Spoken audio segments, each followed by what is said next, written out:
Nothing through the sky. You can do it all by yourself. Baby girl, what's your name? Let me talk to you. Let me buy you a drink. I'm SoMo. You know me. It's Nick Gallo, the guy you know. I'm here with my guy SoMo. So, bro, how's it been? You know, I know I think this is the halfway point of the tour. So, how's it been so far? It's been really great. This is a halfway point. I just got to go home for a few days and hang out with my family. Mother's Day, obviously. Shout out to all the moms out there.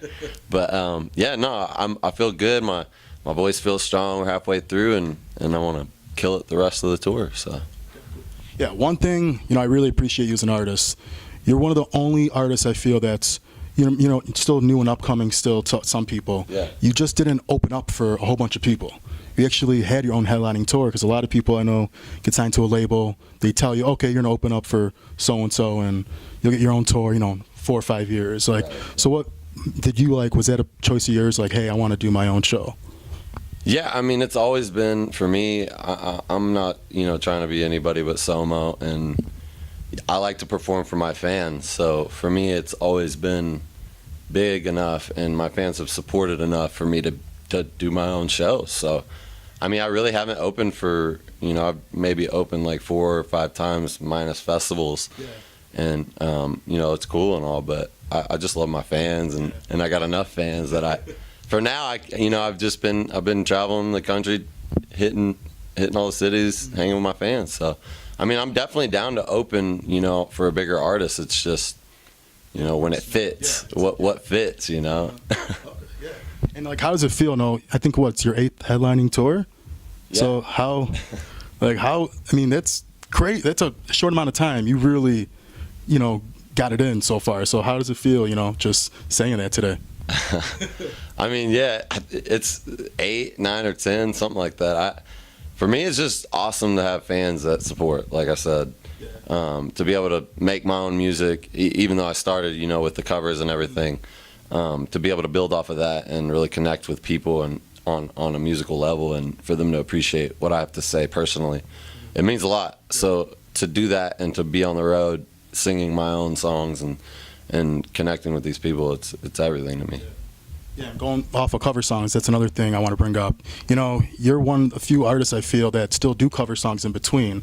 So what did you always tell yourself, like, I'm not just going to be that artist? Most people, they start off with cover songs, then you get signed, and then that's it. Forget about any, like, did you always still want to do cover songs just, for the fun of it? Well, for me, I actually recently just stopped doing the covers. I did it for about 4 years straight, literally every Sunday. So for me, it was a really good way for me to connect with people and like find out what my listeners like, because I usually sing my favorite song of the week or like a throwback from the 90s or whatever. And so it was really a cool way to connect. And now I am kind of trying to do more of my own thing and trailing off.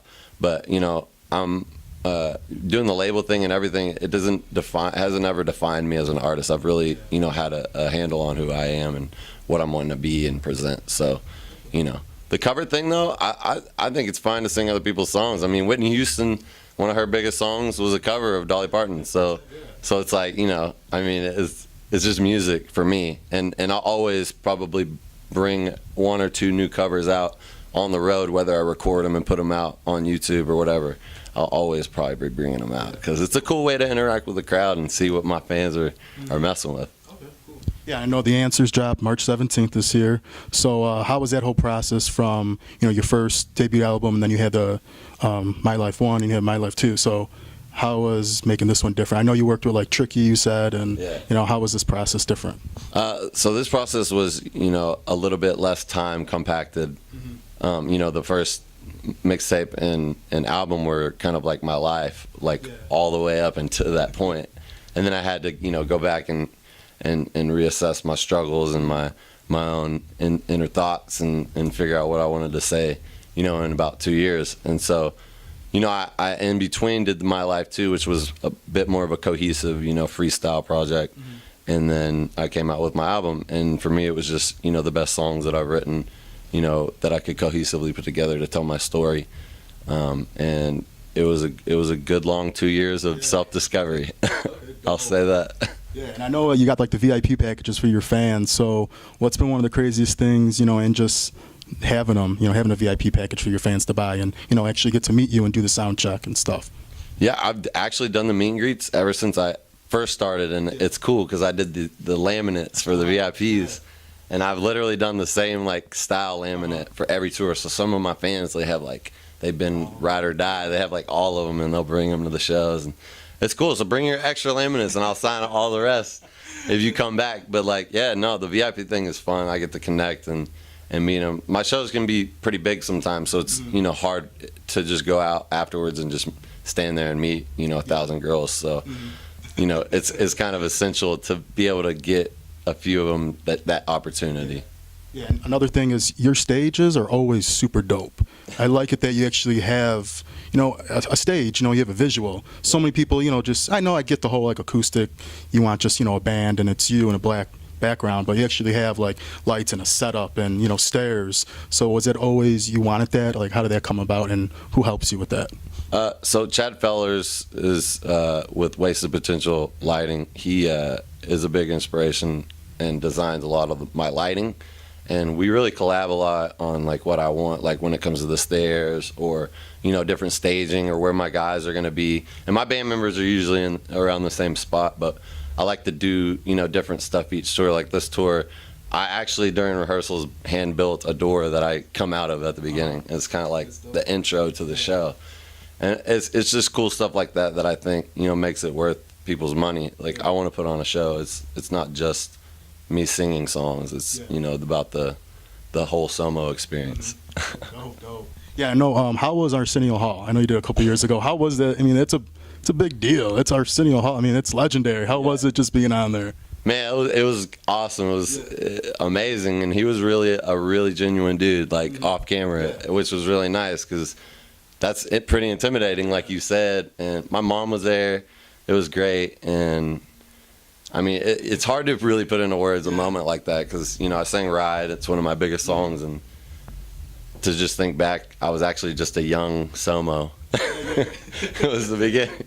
I've grown a bit since then. Grown into my man phase a little more. So, but yeah. Cool. And, another thing, I see you still live in Dallas, you live in Texas. So did you ever want to make the LA move or were you like, no, I want to stay home? Because I know, most people you make it and then go to LA, go to the West Coast automatically. So yeah, I mean, I've been fortunate enough to have a label behind me and whatnot, and have fans that have supported and bought my music and come to my shows. So I like living in Texas, and that's really where my home is and my family is. So I like to be there. And what I mean by being fortunate by my fans being so great is they've allowed me to be able to travel back and forth, minus having to go and buy a house out there. And my brother moved out there, and now he's moving back to Texas. So I think I think my mind might already made up, but I'll probably get a place out there eventually. Okay, cool. And another thing, my 30th coming up. I know your 30th coming up. So how are you gonna plan this 30? It's a big milestone for us, So what are you gonna do? Any big plans yet? I'm just gonna keep being me.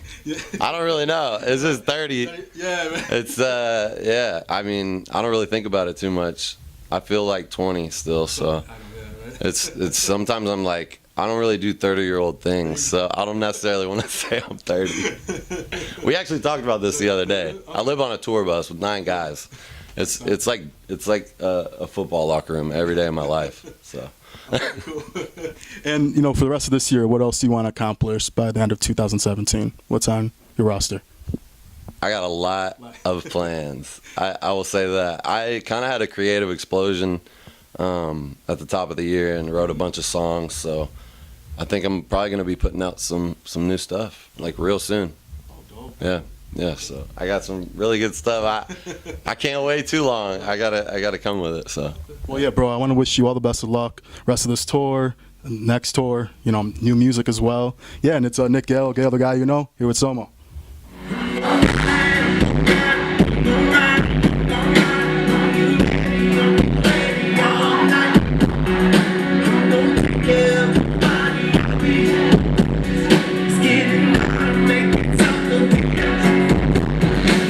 What up, y'all? It's SoMo, and you're hanging with Gallo, the guy you know.